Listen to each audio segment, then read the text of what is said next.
আসসালামু আলাইকুম ভাই বোনেরা, আশা করি ভালোই আছেন। আমিও ভালো আছি। আজকে আমি আপনাদের মাঝে নিয়ে এসেছি হেঁচি শাকের পাকোড়া। দেখুন, এক মুঠা হেঁচি শাক নিয়েছি।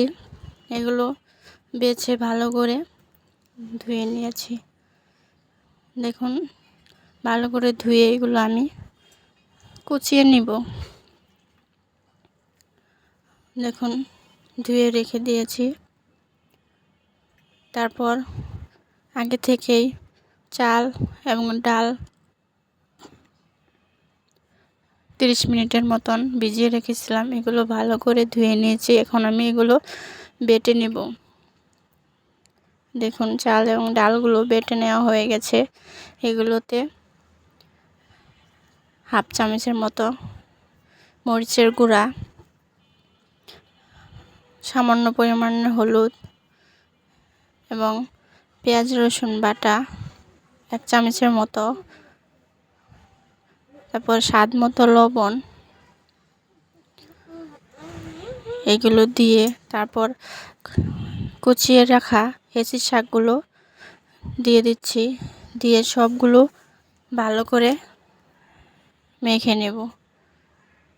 দেখুন, সবগুলো একসঙ্গে মিশিয়ে নিচ্ছি।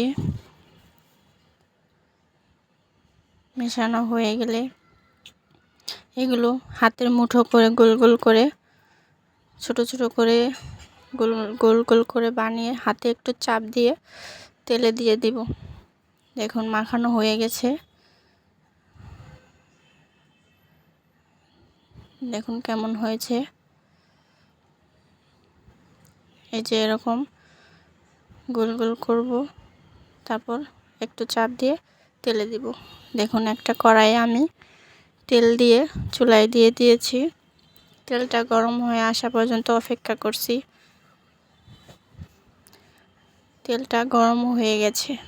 দেখুন, এখন আমি পাকোড়াগুলো দিয়ে দিচ্ছি।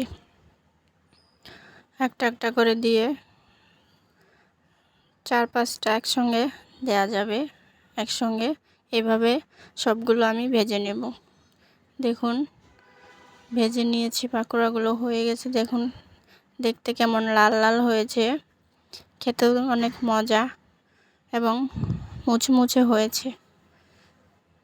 আপনারাও এগুলো বাসায় ট্রাই করে দেখবেন, খেতে খুবই মজা। ধন্যবাদ বন্ধুরা। আসসালামু আলাইকুম।